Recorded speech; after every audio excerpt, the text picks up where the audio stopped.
ኤፉዬ እንዴት ነሽ? ታውቂያት የቃል እህት ናት እንዴ? ፍቅረኛው አይደለች እንዴ? አይ እኔም አንቺን በሌላ መንገድ ተረዳናት እንጂ እህቱ ናት። ኧረ ይገርማል። እሺ በቃ ይሁን።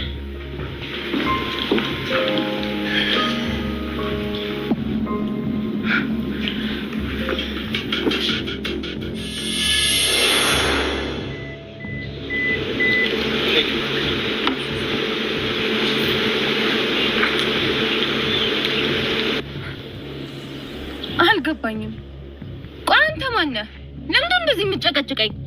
በቀን ውስጥ ግን ስንቴ እንደምትደውል ታውቀዋል? በመጀመሪያ ሰላምታ አይቀሩ፣ ቁጣው በዛ። ሰላም የምባባልበት ጊዜ የለኝም። ወደ ጉዳይ ገባ። በመጀመሪያ የጠራሁሽ እንድንተዋወቅ ብዬ ነው።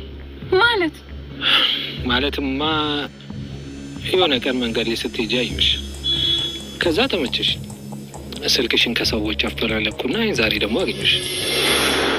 አንተ ደግሞ እዚህ ምን ታደርጋለህ? እንዴት ነሽ? ትተዋወቃላችሁ እንዴ? አዎ፣ የሆነ ሰሞኑን እየተከታተለ በጣም ያስቸግረኝ ነበር። ምን? ማን ያስቸገረሽ? ልጅቷም እያለች ነው። እውነቷን ነው ስታስቸግራን ነበር። እኔ አላውቃትም። እኔ እኮ የአደጋው ጊዜ በአጋጣሚ እዛ የተገኘ መስሎኝ ነበር። ብቻ በድንጋጤ ሰው ተሳስቶብኛል ብዬ አስቤ ነበር። አሁን ግን ራስህ ነህ እንዴ? ያምሻል እንዴ? እኔ አላውቅሽም። ኧረ አታውቀኝም?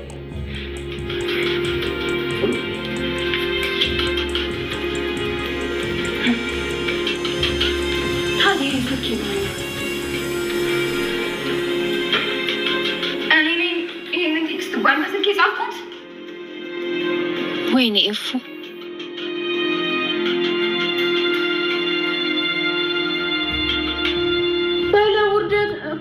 ትዳር አይደለም እንዴ? ትዳሩ ይቀር እንኳን ልጅ የሚባል ነገር አለ እኮ። አይ እኔ በጣም ነው የሚያሳፍረው። ፈጣሪ ያውጣኝ። ምንድን ነው እንዴ? የሚሉትን በደንብ ስሚ እንጂ። ዝም በይ ሉሊት፣ ዝም በይ ሉሊት፣ ዝም በይ። አንቺ የምታውቂው ይሄን ብቻ ነው። ሉሊት ሂጂ፣ ሉሊቶች ወይ ሉሊት ይሄን አድርጌ። አዎ የሚሉትን በደንብ ስሚ እንጂ።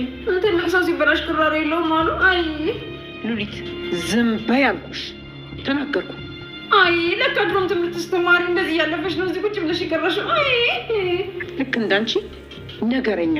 የአቤል ጓደኛ የሆነው እንግዲህ በሱ ምክንያት እሱ እንደደፈራት ወይንም ደግሞ እሱ እንዳስረገዛት በስተመጨረሻም እንግዲህ እየነገራት ነበር። ይህን ያክል ስህተት ሰርቻለሁኝ፣ ያን ጊዜ በስካር ውስጥ ነበርኩኝ፣ ሲቀጥል ደግሞ የራሴ ፍቅረኛ መስላኝ ነበረ በማለት ማለት ነው። እሷን ነበር እየመሰለችኝ በማለት ስካር ውስጥ ስላለሁ ነው።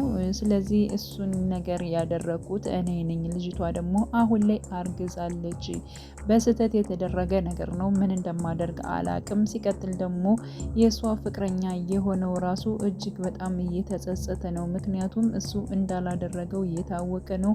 በዚያ ምክንያትም እስር ቤት ይገኛል በማለት እንግዲህ አቤል እስር ቤት እንዳለ እንዲሁም ደግሞ የምርመራ ውጤቱ እስከሚመጣ ምርመራውን ውጤቱን ካየው በኋላ ደግሞ እጅግ በጣም ያነሰው መበቀል እንደሚፈልግ ጼና እንዲሁም ደግሞ እሱ አብረው እንዳይሆኑ የለያየውን ግለሰብ መጉዳት እንደሚፈልግ እንግዲህ ተረድቷል ማለት ነው። እና ምን እንደማደርግ አላቅም በማለት እንግዲህ እያማከራት ይገኛል ማለት ነው። ሌላው እንግዲህ የሉሊት ጓደኛ የሆነችው እንግዲህ ጼን እጅግ በጣም አስቀይማታለች። በእኔ በጣም ነው የምትቀኝበት ስላልተደፈርኩኝ ስላላረገዝኩኝ፣ አንቺ ደግሞ ህይወቴ ስለተበላሸ በጣም በእኔ ትቀኛለሽ በማለት እንግዲህ አስቀያሚ ቃላቶችን በመናገር ጼን እጅግ በጣም አስከፍታት ነበረ። እንዲሁም ደግሞ ናታን ወደ ቤት ሲመጣ ለናታን ተሎ ብላ ማለት ነው እንዳይቆጣት ብቻ ያው ጼን በጣም አስቀይሚያታለሁ፣ ግን እኮ እያስቀየምኳት እሷ ራሱ መጥፎ ቃላቶችን ስለተናገረች ነው። ስለዚህ እባክህን ናታን ይቅርታ አደርግልኝ በማለት እንግዲህ ናታን ይቅርታ ጠይቃለች ማለት ነው። ሲቀጥል ደግሞ ናታንም ያው ጼ ይቅርታ ትጠይቅሻለች፣ በቃ አጥፍታለች አውቃለሁ፣ የነገረችሽንም ወይንም ደግሞ የሰደበችሽንም ነግራኛለች ለኔ፣ ስለዚህ አሁን ላይ ይቅርታ እያለችሽ ነው በማለት ጺም እንዴት ያንን ነገር እንዴት ምን እንደሰደበችኝ ነግራህ ነው አንተ ሰምተህ ዝም የምትላት በማለት እንግዲህ ያው ናታንን እየተቆጣች ትገኛለች። በዚያ ላይ ደግሞ ናታን ያላትን ነገር እንግዲህ ግዴታ መስማት ሆኗል። ስለዚህ ከዚህ ቤት ትወጣለች ብለው ገኒም እንዲሁም ደግሞ ጽ የሉሊት ጓደኛ ከዚህ ቤት ትወጣለች ብለው ነበር ሀሳብ እንትን ያሉት ማለት ነው። ግን ደግሞ በአሁኑ ፓርት ላይ አልወጣችም። በነገራችን ላይ ዳግም በጣም ይወዳታል፣ ያፈቅራታል ማለት ነው። ከእሷ ልጅ ጋር ያለው ነገር በጣም ቅርቤት እያመጣ ነው። ስለዚህ ከዛ ቤት የምትቆይበትንና እንዲሁም ደግሞ ከወጣንም አብረን ነው የምንወጣው እያለች ማለት ነው ስትናገር ነበረ።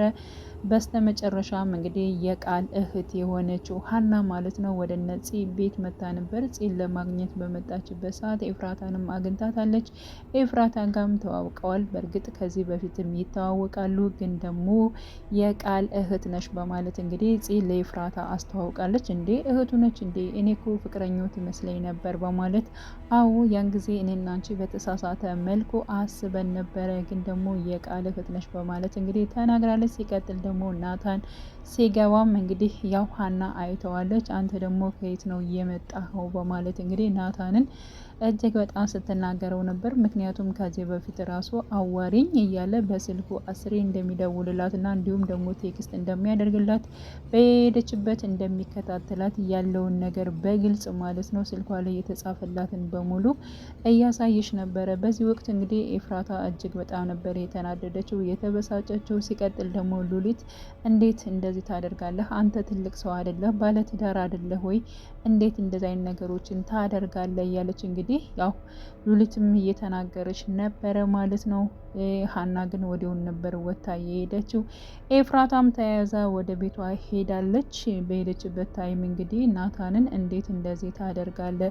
ሲቀጥል እኮ አንተ ራስህ ነው እየተከተልክ ስታወራት የነበረው፣ እሷ ምንም ነገር አላወራችም። ስትጽፍላትም ስታስቸግራትም የነበር አንተ ነህ። ናታን እንዴት እንደዚህ ታደርጋለህ? በማለት እንግዲህ ከናታን ጋር ድብድብ ገጥማለች። ናታም ያው እንድትረጋጋ ለማድረግ እየሞከረ ይገኛል ማለት ነው።